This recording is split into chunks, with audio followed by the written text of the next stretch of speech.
Let's do an art meditation or art therapy exercise I call the worry circle. So I've got watercolor paper here that I cut down into a square. This is the watercolor paper I'm using right now.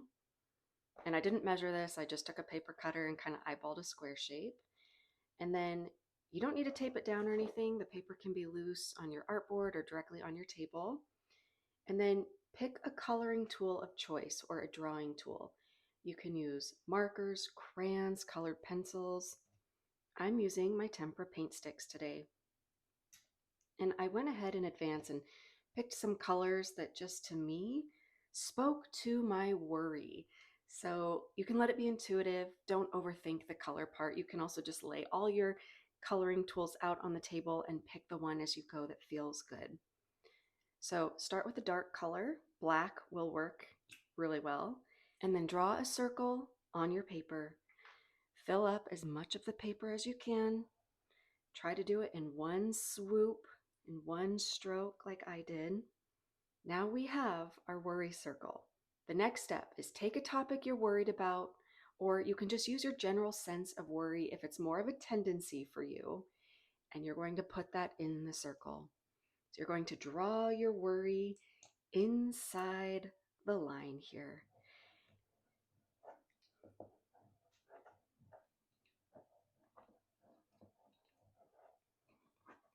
Let this be expressive. Do your best to keep your lines inside the confinement of the circle here. So your worry exists. It's coming to life in your circle.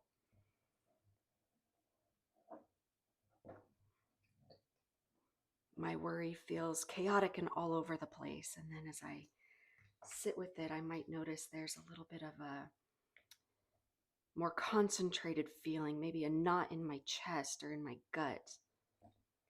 So I'm going to draw that on the paper.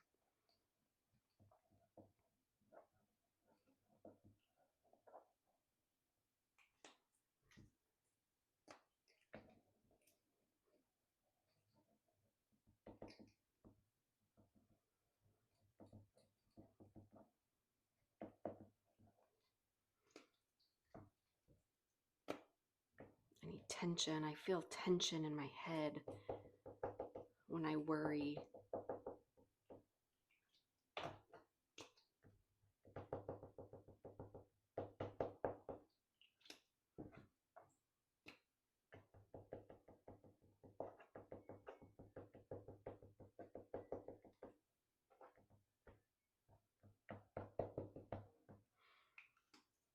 So you can repeat some colors. You don't even have to look at the colors. You can just grab and go.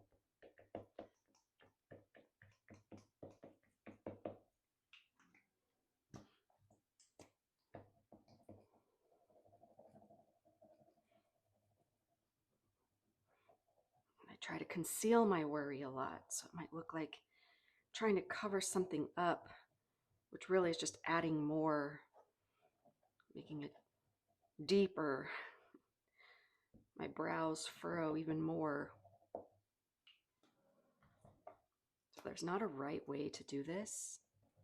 Yours might look different every time you do this exercise. It will certainly look different than mine. And part of this too is just making marks on the paper until you feel a little bit better.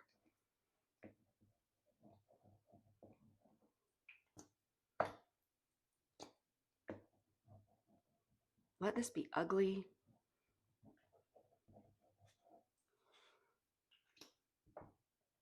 Let the lines be thick on the paper.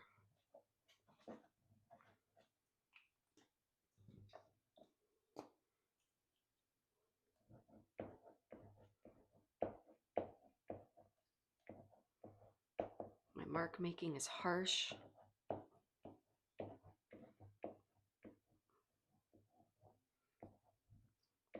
And here it's reminding me of finger painting, like a kid's finger painting. Maybe there's some pent-up frustration. My inner child isn't being let out to play. I'm taking life too seriously, and I'm feeling that in my body, in my mind, in my emotional state.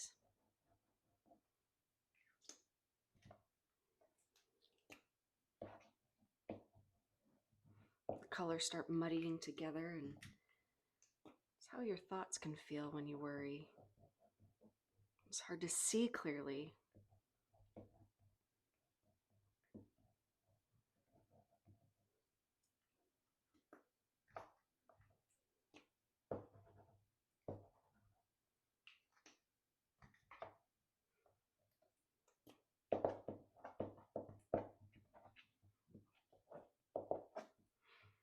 Okay, spend a few minutes doing this until it feels like you've gotten some of that tension out of your body and onto the paper. So this is my worry circle. So this was just a few minutes of actually making marks on the paper. And I want you to, when you stop your exercise, when it's, feels finished, when it feels full, look and see how the chaos is confined inside the circle. Your worry exists here in this circle. And there is infinitely more space outside of the circle, beyond the paper, beyond the artboard, outside my desk, outside the view of the camera. There is infinitely more space beyond the circle that does not hold my worry, that does not hold your worry. So what you've done is you've trapped your worry, not yourself. Don't let your worry confine you or believe that it is all of you. And this is just a great visual representation of what it can be like to meditate and observe your thoughts and extract your worry, detach yourself from your worry. You are not your thoughts. You are not your worry. And it's also just therapeutic, the motion of the mark making, the tactile experience of, this sometimes aggressive or chaotic or letting go of trying to make this look like something. That's very cathartic and therapeutic. So I hope this feels good. I hope you feel some sense of relief and release by putting your worry into your worry circle. Thank you for joining me.